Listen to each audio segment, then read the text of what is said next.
আমরা আছি Singapore ট্যাঙ্গা village, একটা সি বিচ টাইপের। এখানে নাসি গরম নুডলস টাইপের একটা খাবার অর্ডার দিলাম। আর এখানে সুগার ক্যান। তানভীর ভাই সিঙ্গাপুরে খুব মোটামুটি ভালোই রাফ গাড়ি চালায়। আমাদের পলাশ সাহেব আছেন, পলাশ পেন্ডি টেন্ডি হয়েছে ইদানিং। আর শাকিল ভাইয়ের তো অনেক ভিডিওর মধ্যে করছি। এখানে আমরা একটা মালয়েশিয়ান রেস্টুরেন্টে খাবারের অর্ডার দিলাম। এখন আছি সিঙ্গাপুরের সিরাঙ্গন রোডে, মোস্তফা প্লাজার আশেপাশে। এটা বাংলাদেশ এরিয়া, সবই বাংলায়। আশেপাশে লেখা টেখা যা দেখবেন সবই বাংলা। বাংলাদেশের থেকে যে কোনো লোক আসলে বাঙালির এখানেই ঠিকানা দেয়, কমফোর্টেবল এটাই দিবে। যেমন ওইদিনকে রবিউল্লাহকে দেখা যাচ্ছে, তারা আসছে আমার সাথে দেখা করতে। মোস্তফার এই জায়গাটা আসলে সিঙ্গাপুর আসলে বাংলাদেশের কেউই মিস করে না এটা আসা। এখানে চতুর্দিকে বাংলাদেশি দোকান, বাংলাদেশিদের আরেকটা বাংলাদেশের রাজধানী বলা যায়।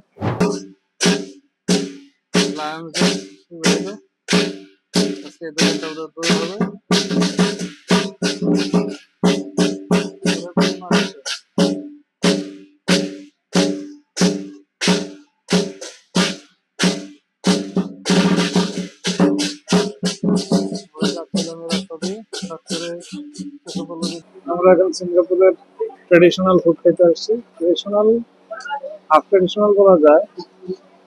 ট্রেডিশনালি আজকে তোমার সাথে একজন সিঙ্গাপুরে, তার জন্য তানভীর ভাই বললো যে আসলে আপনাকে একটা ফুল প্যাট ভরা, যদিও তারপরে তানভীর ভাই বললো যে আসলে আপনাকে একটা বড় প্যাটে একটা খাবার খাওয়াই দিই, সিঙ্গাপুরের ট্রেডিশনাল ফুড। পুরো মার্কেটটাতে এরকম বিকালবেলা খাবারের দামটা হচ্ছে।